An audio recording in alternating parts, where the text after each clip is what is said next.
김종현의 스포츠.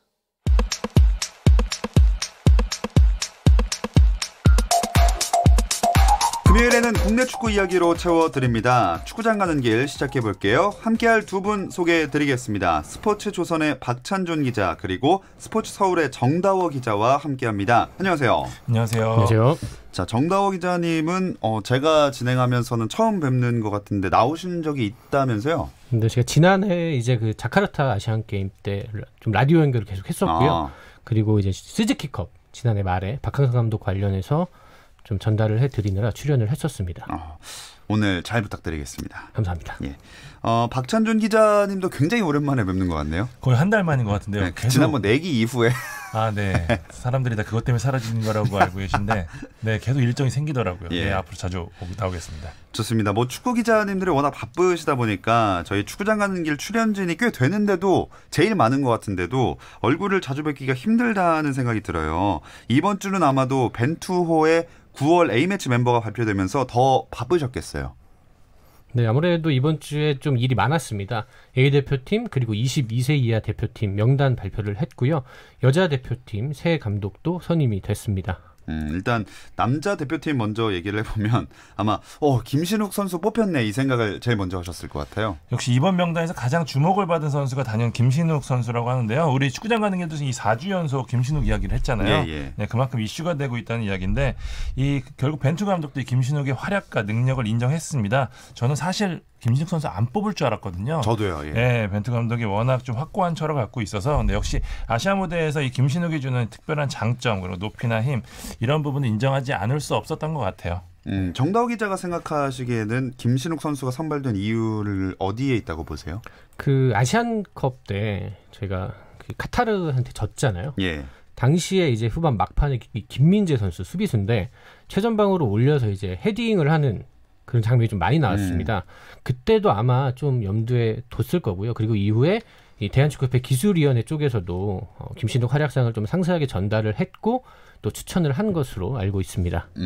그럼 카타르전에서 좀 앞으로 벤투 감독이 김신욱을 어떻게 활용할지 힌트를 얻을 수가 있는 건가요?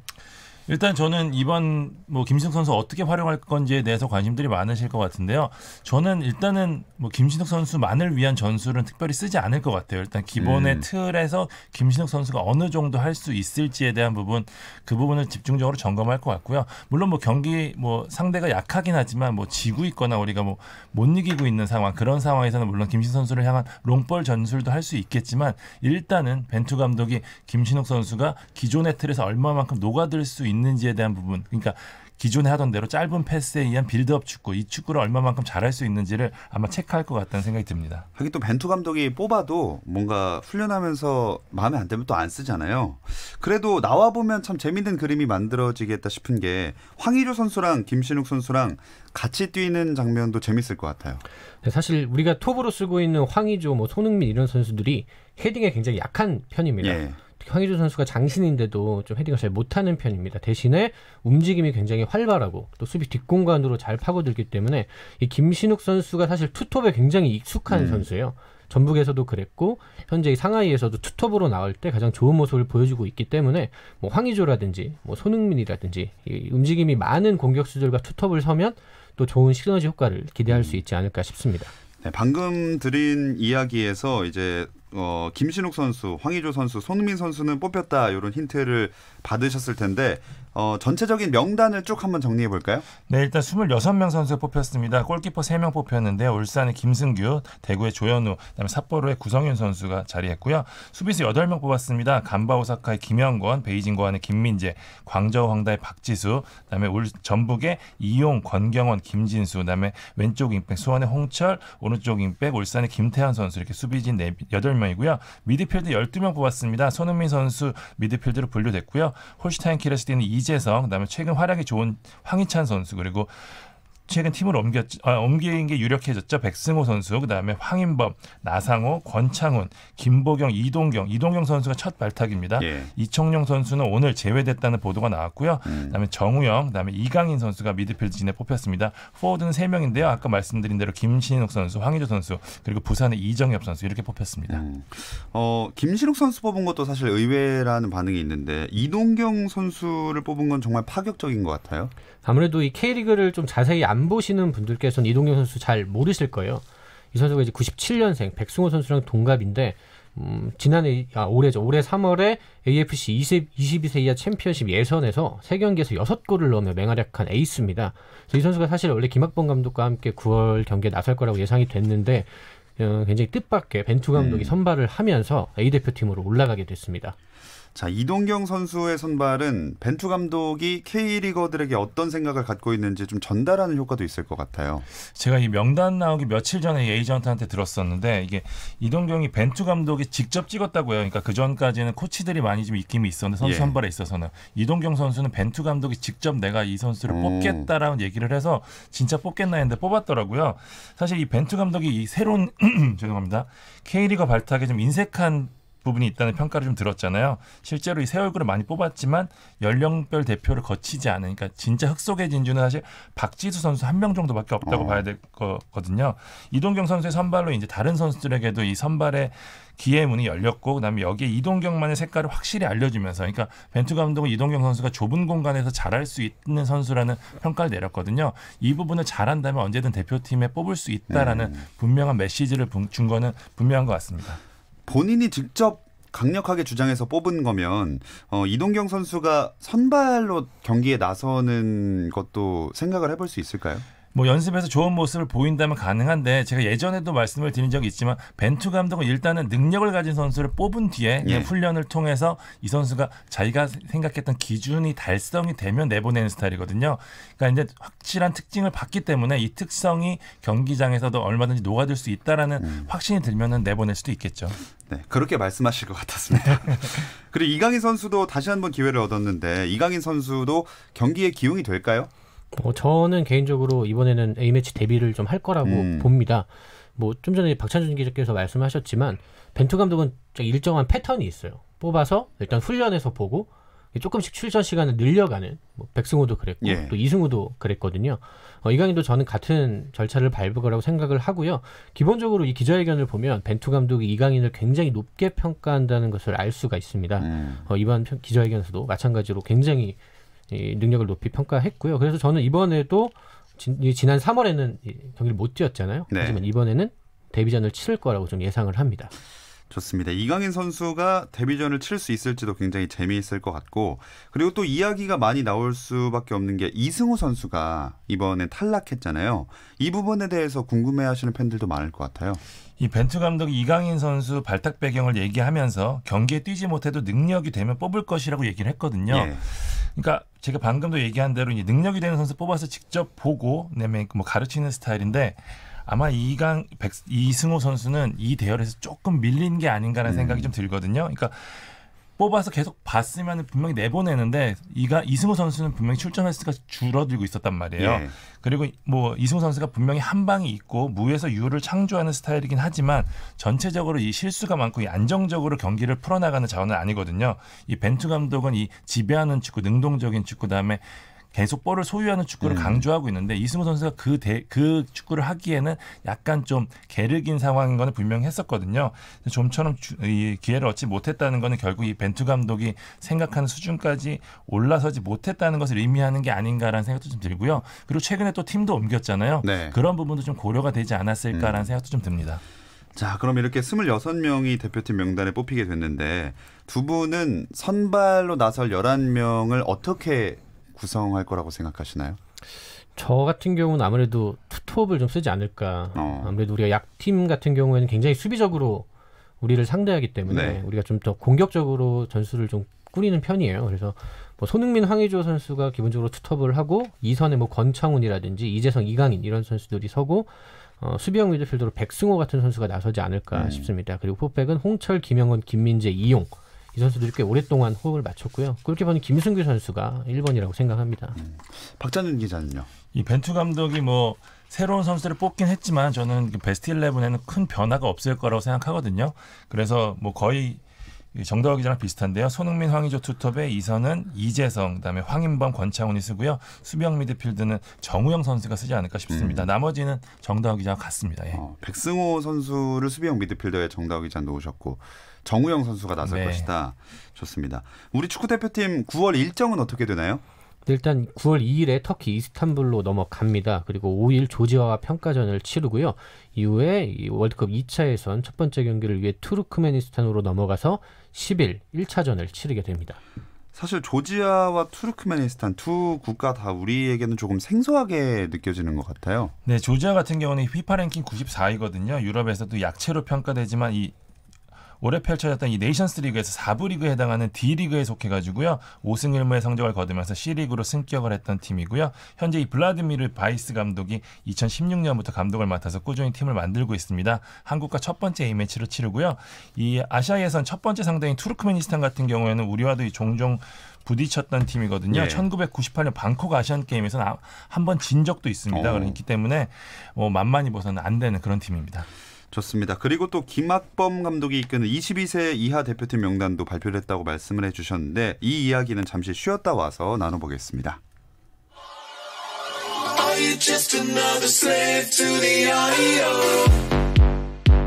국내 유일 스포츠 매거진 라디오 김종현의 스포츠. 축구 이야기가 있는 금요일 저녁 김종현의 스포츠 함께하고 계십니다. 스포츠조선의 박찬준 기자, 스포츠 서울의 정다워 기자 나와 있고요. 22세 이하 축구대표팀도 9월에 평가전이 예정돼 있잖아요. 이 경기에 나설 선수들 명단도 나왔죠? 이 9월 6일과 9일이죠. 이 제주에서 시리아와 두 차례 친선 경기를 치르는데요. 김학범호가 이 A 대표팀과 같은 날 명단을 발표했습니다. 이번에 9월 2일에 소집되는 멤버 26명의 명단을 꾸렸는데요. 이 전체적으로 지난 3월 이 챔피언십 예선에 나선 선수들을 중심으로 U20 월드컵 준우승 주역들이 대거 합류한 것이 좀 눈에 띄는데요.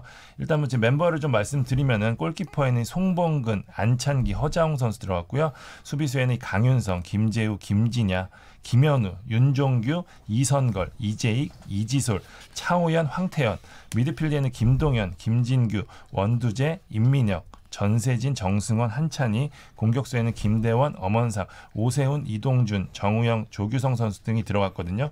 일단 우리가 좀 친숙했던 이 이수빈, 그다음에 서진수, 김준범 이런 선수들이 좀 빠졌다는 거는요. 일단 지난 예선에서 뛰었던 선수들이 좀 많이 뽑혔거든요. 일단 실전을 점검하고 특히 이 수비 쪽에 문제가 있는데 수비 쪽에는 U20 월드컵 선수들을 대거 발탁해서 이 선수들이 얼마만큼 잘할 수 있는지를 한번 테스트해보겠다. 이 투트랙 전략으로 가는 것 같아요.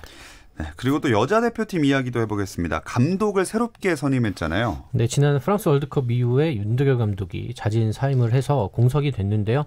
한 2달 동안 이제 대한축구협회에서 선임 작업을 했고요. 굉장히 예상했던 선임입니다. WK리그 인천 현대제철의 최인철 감독입니다. 많은 분들이 최진철 감독이랑 헷갈리시는데 네. 최인철 감독입니다. 이분이 여자 축구계에서는 장인으로 좀 꼽혀요. 명장으로 불리기도 하고요. 여자 축구에서만 무려 19년을 일을 한 분입니다. 그래서 WK리그 인천현대제철에서 6번이나 우승을 했고 비교하기가 좀 그렇지만 K리그로 따지면 약간 최강희 감독 같은 굉장히 오랫동안 한 팀에서 우승을 많이 했던 그런 분이고요. 이분이 사실 적격으로 꼽혔습니다. 이제 워낙 지금 당장 팀을 이끌 사람이 좀 합당치가 않아서 협회에서는 외국인도 고려하고 또 여자 감독도 고려했지만 결국에는 굉장히 예상했던 카드를 꺼내들면서 좀 안정적으로 선택을 한 것 같습니다. 네, 이렇게 새로운 감독을 선임하게 된 여자 축구대표팀 앞으로 일정은 어떻게 됩니까? 일단 이 최인철 감독이 다음 달 3일 오후 2시에 이 축구회관에서 이 취임 기자회견을 갖고요. 그리고 이제 9월 말에 미국과 원정 친선 경기를 위해서 소집됩니다. 여기서부터 이제 최인철 감독의 본격적인 색깔이 드러날 것 같습니다. 그리고 이제 대표팀 얘기를 나눠봤으니까 K리그 이야기로 넘어갈게요. K리그 1은 선두 경쟁 그리고 6위 경쟁 정도로 관심사를 좁혀볼 수 있을 것 같은데 일단 순위부터 한번 짚어보죠. 네, 일단 울산이 승점 58점으로 선두 달리고 있고요. 1점 뒤진 전북이 2위에 있습니다. 승점 47점에 서울이 3위 달리고 있고요. 4위부터 9위까지 빡빡합니다. 이제 6위 경쟁을 펼치는 팀들인데요. 4위 대구 승점 40점이고요. 5위 강원 승점 39점, 6위 상주 승점 38점, 7위 수원 승점 35점, 8위 성남 승점 34점, 9위 포항 승점 32점입니다. 이 6팀이 승점 8점을 두고 치열한 경쟁을 펼치고 있고요. 그 다음부터는 이 경제인이라고 하죠. 10위 경남, 11위 제주, 10위 인천이 강등권 싸움을 펼치고 있습니다. 이 경제인이란 단어가 보통 원래 축구에서 쓰이던 단어인가요? 최근에 이 세 팀 때문에 얍자를 따서 경제인, 순위가 바뀐 뭐 경인지 이런 식으로 쓰이고 있는데요. 입에 잘 붙는 단어라 팬들도 좋아하는 것 같더라고요. 그래도 세 팀이 동반 상승해서 경제인이면 참 좋을 텐데 말입니다. 어쨌든 28라운드가 이제 곧 펼쳐지는데 가장 눈길을 끄는 건 역시 2위 전북이랑 3위 서울의 대결인 것 같아요. 네, 전북 같은 경우는 현재 울산과 굉장히 치열하게 우승 싸움을 하고 있습니다. 현재 1점 뒤진 2위에 있고요. 서울 같은 경우는 최근에 좀 부진하면서 네. 우승 경쟁에서 좀 멀어졌습니다. 원래 전반기까지만 해도 약간 3파전 느낌이 네네. 강했는데 이제는 양강 구도가 됐고 서울은 좀 홀로 떨어져서 좀 추격하는 그림인데 전북이 최근 서울을 상대로 5연승을 거두고 있습니다. 뭐 사실 라이벌이라는 표현이 무색할 정도로 서울이 굉장히 고전하고 있는데요. 만약에 전북은 이 경기에서 반드시 이겨야 하는 이유가 있습니다. 이 울산 같은 경우 이번 라운드에서 강등권에 있는 인천을 상대합니다. 아하. 울산 같은 경우 아마 승점 3점을 얻는다고 가정을 했을 때 네. 전북이 만약에 서울과 비기거나 패할 경우 또 멀어진단 말이죠. 굉장히 1점 차 이 4-8 승부하는 가운데 반드시 이겨야 하는 이유가 있다. 서울 같은 경우는 사실 자존심의 문제죠. 우승과는 조금 멀어지긴 했지만 전북을 상대로 뭐 6연패를 당한다. 이러면 또 최용수 감독 사실 승부사 기질이 굉장히 강한 감독인데 네. 굉장히 마음이 좀 쓸쓸할 것 같고요. 이번 라운드 최대 빅매치가 아닌가 생각합니다. 근데 그럼 서울이 저도 한때 한창 이 순위를 확인할 때 정말 치열했던 것 같은데 이렇게 하얀 곡선을 그리게 된 이유가 뭘까요? 냉정하게 서울이 3위권 전력이라고 저는 보기엔 좀 어렵다고 보거든요. 뭐 요즘 말로 하면 이 최용수 감독이 하드캐리한 부분이 있는데 감독이 아무리 좋아도 이제 전력을 다 커버할 수는 없는 그런 상황이거든요. 서울이 여러 포지션에 사실 좀 깊이가 좀 부족한 상황이었는데 부상자가 발생하면서 최용수 감독이 그때마다 기지를 발휘해서 이 선수들 포지션 변화를 통해서 좀 막아왔었는데 그 부분에서 이제 한계가 분명히 나오는 거고요. 전 지금 서울의 모습이 냉정하게 원래 서울의 모습으로 돌아갔다. 저는 그렇게 보고 있습니다. 진짜 냉정하시네요. 네. 여기 서울인데. 그럼 스플릿 경쟁도 한번 얘기를 해볼게요. 이 경쟁도 치열한 것 같아요. 네, K리그 같은 경우는 이 33경기 정규 라운드를 한 후에 그 순위에 따라 1위부터 6위까지 상위 스플릿으로 가고요. 또 7위부터 12위까지 하위 스플릿으로 갑니다. 이후에 한 번씩 맞대결을 해서 5경기를 하게 되는데요. 그 이후에 최종 순위를 결정을 하는데 네. 일단은 뭐 아까 말씀드린 대로 울산과 전북은 우승 경쟁을 하고 있고요. 서울이 3위 이렇게 있는데 4위부터 한 9위까지는 중위권 경쟁이 굉장히 치열합니다. 4위 대구가 승점 40점이고요. 9위 포항이 32점입니다. 남은 6경기에서 충분히 뒤집힐 수 있는 차이기 때문에 이 6팀 간의 이 중위권 경쟁, 그러니까 상위 스플릿을 향한 경쟁이 얼마나 또 치열한지 이게 또 관전 포인트가 될 것 같습니다. 네, 요 딱 나누는 기준이 6위와 7위인데 6위가 상주고 7위가 수원이잖아요. 수원이 지금 제주를 상대로 28라운드 경기를 치르고 있습니다. 현재 전반이 막 종료되는데 점수는 계속 0대0 동점이에요. 수원으로선 진짜 반드시 승리를 해야 될 것 같은데요. 그렇습니다. 이 수원 입장에서는 상위 스플릿이 사실상 마지막 자존심이거든요. 명가로서 최근 몇 년간 부진한 모습 보였고 올해도 초반에 사실 좀 안 좋았잖아요. 그러니까 상위 스플릿에 올라간다면 그래도 어느 정도 팬들의 그런 마음을 달래줄 수 있는 거기 때문에 근데 최근에 수원이 좀 왔다 갔다 하거든요. 잘할 때와 못할 때 좀 편차가 좀 심한 편이라서 홈경기 오랜만에 하는 홈경기이기 때문에 여기서 좀 반드시 승리해서 휴식기 전이기 때문에 반등에 한번 기회를 만들어 보겠다는 게 수원의 각오일 것 같습니다. 그리고 이에 맞서고 있는 제주가 K리그2로 강등을 걱정해야 되는 상황입니다. 경제인에서 중앙을 차지하고 있는 제주인데 제주랑 인천 승점이 19점으로 똑같네요. 네, 그러니까 제주 같은 경우는 정말 자존심이 상하는 시즌입니다. 지난 시즌 서울 같은 그런 느낌인데요. 제주 같은 경우는 기업 구단이기도 하고 또 나름 많은 돈을 쓰는 팀이기도 하고요.